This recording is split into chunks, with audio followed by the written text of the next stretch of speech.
right? I'm going to show you that they needed us. All right, so here it goes. Now, it says, in spite of wars between European states, the slave trade flourished from the beginning, and very soon it surpassed Charles V's original estimate of 4,000 a year. Bishop de las Casas proved to be right. Negroes could survive under conditions impossible for the Indians. Let me read that again. Negroes could survive under conditions impossible for the Indians and would work hard under the overseer's lash. Antonio de Herrera wrote in 1601, these Negroes prospered so much in the colony that it was the opinion that unless a Negro should happen to be hung, he would never die. For as yet none have been known to perish from infirmity. Herrera also noted that the work of one Negro was more than equal to that of 4 Indians. This is what Herrera wrote. Let me repeat that again. Herrera also noted that the work of one Negro was more than equal to that of 4 Indians. What is it about the Negro?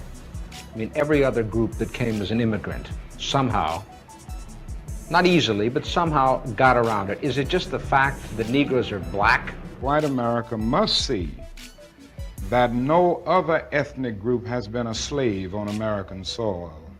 That is one thing that other immigrant groups haven't had to face. The other thing is that the color became a stigma. American society made the Negro's color a stigma. America freed the slaves in 1863 through the Emancipation Proclamation of Abraham Lincoln, but gave the slaves no land or nothing in reality, and as a matter of fact, to get started on. At the same time, America was giving away millions of acres of land in the West and the Midwest, which meant that there was a willingness to give the white peasants from Europe an economic base. And yet it refused to give its black peasants from Africa who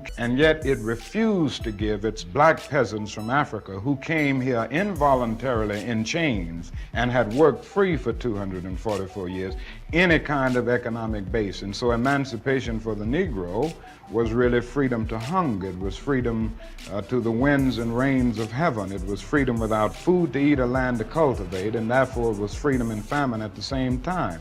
And when white Americans tell the Negro to lift himself by his own bootstraps, they don't look over the legacy of slavery and segregation. I believe we ought to do all we can and seek to lift ourselves by our own bootstraps, but it's a cruel jest to say to a bootless man that he ought to lift himself by his own bootstraps. And many Negroes, by the thousands and millions, have been left bootless as a result of all of these years of oppression and as a result of a society that deliberately made his color a stigma.